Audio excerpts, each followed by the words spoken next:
Таңдау. Айтудан жалықпаспын. Мықтылар, әлсіздерден қорқыңдар. Солар ғой, мықтыларды шеңбер бойы жүгіртіп, шеңбер тарылғанша дедектетіп, шаршап құлағанша қинайтын. Ақыры зорығып, менің басымнан сипайтын кім бар дейсіңдер? Неге адамдар әлсіз бен мықты боп бөлінеді?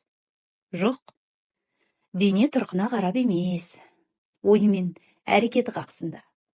Неге кейбірі үнемі зар жылап, әлдегім кеп бақытты етсе ғой деп, үнемі әркімнен көмек күтумен өмірін өткізеді. Ал кейбір жан жұдырығын тас түйін түйіп, өзіне өзі көмектесіп, өзгеге де тірек қорған боп жүреді.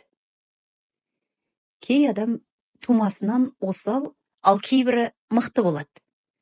Дегенге өз басым сенбеймін.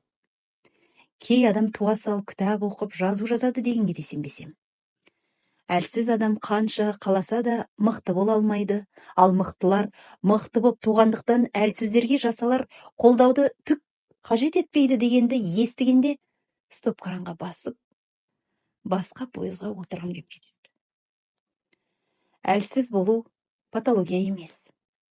Мықты болу мұрын не көздің түсі сияқты тәңірден берілер қасиет емес. Біріншісі де, екіншісі де өмірлік ұстаным. Әр адам өзі жасайтын таңдау. Өмір сүру тәсілін тиянақтайтын бағдарлама. Солай.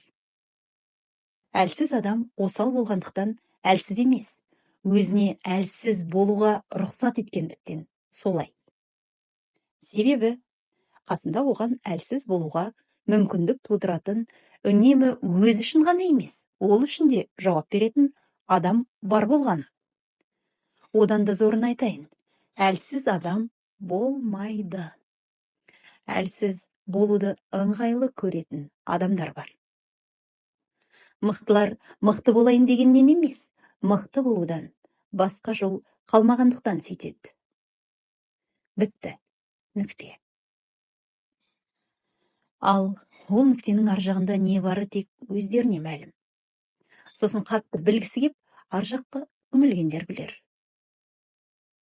Біз үнемі мықты көретін, құрыштай берік деп сенетін, қайсар деп мақтайтын, қитетсе болды, сен мықтысың, сенің қолыңнан бәрі келеді деп алда жүруге итермелейтін жандар қолдау мен қорғауға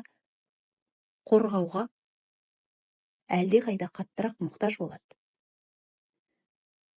Олар махаббат пен жан жылуына зәру. Себебі өзін аямайды. Жекесі тозған, басқалардан артық дерт емеді. Қатты шаршайды, өздерін жалғыз сезінеді. Өйткені мықты болу деген мәселені талқыламастан өзің шешу. Кез келген қабырғадағы жарыққа кеудеңді тосу. Әр кемені су басқанда тесігін бітеу. Әрдайым, әрқашан ел көретін мінберде де, ешкім жоқ жертөледе де.